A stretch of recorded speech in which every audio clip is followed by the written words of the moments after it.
Hello, everyone. I hope you're doing well. Hope your families are doing great. I want to give you a quick economic update and market update and EdgeRock update. So we're going to hit on a few different items here going through. When we look at just from a big global perspective, the market and the economy overall, if I take you back a year ago, we had housing prices taken off, we had commodity prices taken off, everything was going up in cost.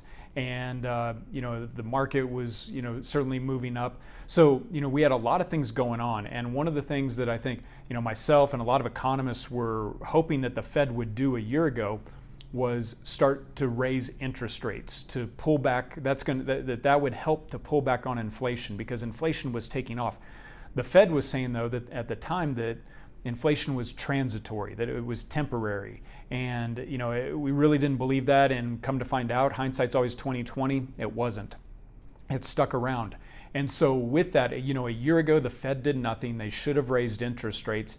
Now we're at a point where I think we're all seeing, a slowdown in the economy. We're seeing a pullback in housing prices. We're seeing a slowdown in commodity prices, a pullback there. And so now the Fed's raising interest rates. So a year ago they were late to the game. Now, when we look at it, they're still late to the game, but now they're applying, I think, the wrong plan, the wrong game plan overall. They should have raised rates a year ago, and now they're raising rates in a time when our economy is slowing down. So wrong plan at the wrong time in both scenarios. So if we look at, where's the market at right now? If we go back to mid-July to mid-August, there was about a 1-month run up in the stock market. It hit a bottom, which at the time when we did a market update back in mid-July, we had talked about that, hey, we think that we're at a bottom. We think we're really, really close. And within a day or two, the market started shooting up and taking off over the next month, which was great. And we had bought back in, with a lot of our portfolio at that point, which is a great run up. And one of the things I mentioned at that time and in our last market update, that the market might retest that bottom. And that's what we're seeing right now, that it's come back down. We'll see. It might go another 1% or 2%. Don't hold me to that, because we don't know what the market's going to do. But I think a fair market value on the S&P 500 is around 3,600. We're just a little above that right now, so we might retest that 3,600 level and hit that point. Whether or not we go past that or not, that's something that we'll have to deal with at that point in time, and we'll see what happens. But I expect that the market take a bounce back up, because I think it is a little oversold with where we're at right now. So we'll see where that bottom ultimately plays in and where it comes out there, but I would think that we're probably close to that area. So if we look at what's happened to the market over the last week, really, if you start with last Monday, the 18th of September, the bond market took out the stock market. If you look at it overall, bond rates, bonds overall, they really just evaporated the gains in the market. It was a hard week. We've got an inverted yield curve. If we look at some good things, though, in terms of the Fed and what's going on right now, the biggest news in the last week is the Fed Open Committee meeting, the FOMC. They decided to raise interest rates by 75 basis points, or 0.75 of 1%, as expected. And so by the end of the year, what we're thinking right now is that they're going to raise rates to about 4.25%.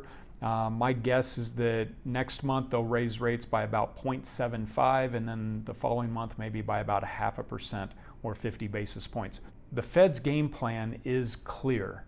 They have had good, clear communication. The market's initial reaction was negative, but investors now know what the market, what the Fed is going to do moving forward. So that's getting priced into the market here. So the market's forward looking. So that's a good piece. So again, as we're looking at this, we should be near a bottom in the market.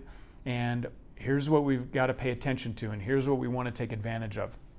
That at some point here, the market's going to take a bounce up. I don't know if that's going to happen today, tomorrow, next week, next month, but when that does happen, we want to be in a position to take advantage of it. So as we're looking at this, if we go back to mid-July, when the market went on a 1-month run from mid-July to mid-August, well, whenever we're hitting a bottom or close to it, the upside bounce is usually quick. And so, missing out on that can be detrimental to a portfolio. So we're in a position right now to be able to take advantage of that and capture that upside. We want to be in a position to be able to do that. We are going to watch it closely. Something could change in the economy, which causes the market to continue to fall faster or fall further. If that happens, we'll act accordingly. We'll talk about that and we'll communicate that to you. So the good news is, as we look at this, we should be, hopefully, fingers crossed here, we should be near a bottom based on the math that we currently have. We want to buy low, sell high, right? And so we're in that position over the last couple months where we have bought back into the market there, and we did that rising back up. Again, the market went back down and tested that low again.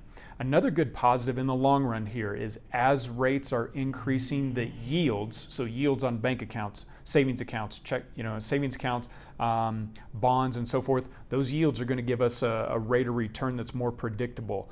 We're not quite there yet to be in a position where it makes sense to buy bonds. Bonds are having some struggles still, but those yields coming up are going to provide a more predictable rate of return in some areas as we move along. So if we look at this chart of the market here, this is reflecting our EDROC Growth Fund, and we also have another chart here reflecting our EDROC Aggressive Growth Fund. These funds are meant to keep in close rates of return of the S&P 500 and hopefully doing that with less risk than the S&P 500. So if we go back, if we look at over the last 3 years here, in 2020 we had a sharp drop in the market, obviously, all of us remember that, and we managed through that very well. And then after that, then the market took off and had a really nice incline. We managed through that really well. The toughest time to do my job is when the market's choppy, and that's 2022. It has been all over the place. 1 month, the indicators and the math and everything says to buy and in the economy, and then the next month it says that flashing red signals and things are not good. It's back and forth, back and forth, back and forth. It's the toughest time to do my job. So, on that, I'm just as frustrated as you. I promise you. I care about the outcome that each of you has just as much as you do. Right? If you cared more than me, then that wouldn't be a good situation. I promise you I cared just as much as you. So it is something that we watch every day. It's something that we pay attention to. So as we're looking at this, here's what I wanted to point out. If we look at the last 3 years, we've had a big drop, we've had a nice incline, and then we've had just some choppy water. Over that time period, both of our growth and aggressive growth models, which are designed to hopefully keep up with the S&P 500, have outperformed. They've outperformed the S&P 500 with less risk. If you look at this third chart, it shows beta. The beta of the S&P 500 is 1. Our portfolios are 0.68, which on the growth fund, which means that we've taken about 68% of the risk of the S&P 500, or 32% less risk than the S&P, yet we've outperformed it. So very happy on that piece of it, but in the long run, now that we're positioned to hopefully take advantage of the upside of the market, it's going to take some time. So unfortunately in this time period, you've got to be patient. And so as we're working through this, here's some key points that I want to make. There are a couple things that you can do to take advantage of this.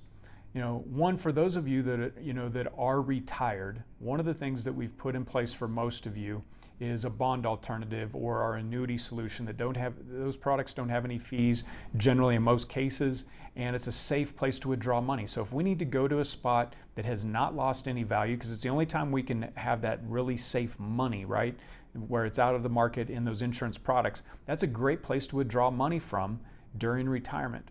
Second, if you want to take advantage of the down market, for those of you that we have not done a Roth conversion with this year, now's probably a really good time to do that. You want to do that when the market is down before it bounces back up, and now you're doing a conversion on a larger account value.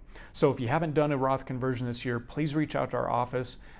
Kelly and Rebecca and Danielle can help you with that, and Rob, we can all work through that with you to get that taken care of. It's a great time to take advantage of that. So if you have any questions, please reach out. We're going to start doing these market updates more often, especially as the market's kind of bouncing around and the volatility that we've got and so forth. We're watching it daily. We're watching the math on it. I know it is a crazy time, but please be patient, but please reach out if you need anything. We're here for you. We're here to be that partner. Let us know what you need. Take care, be safe, and we'll talk soon.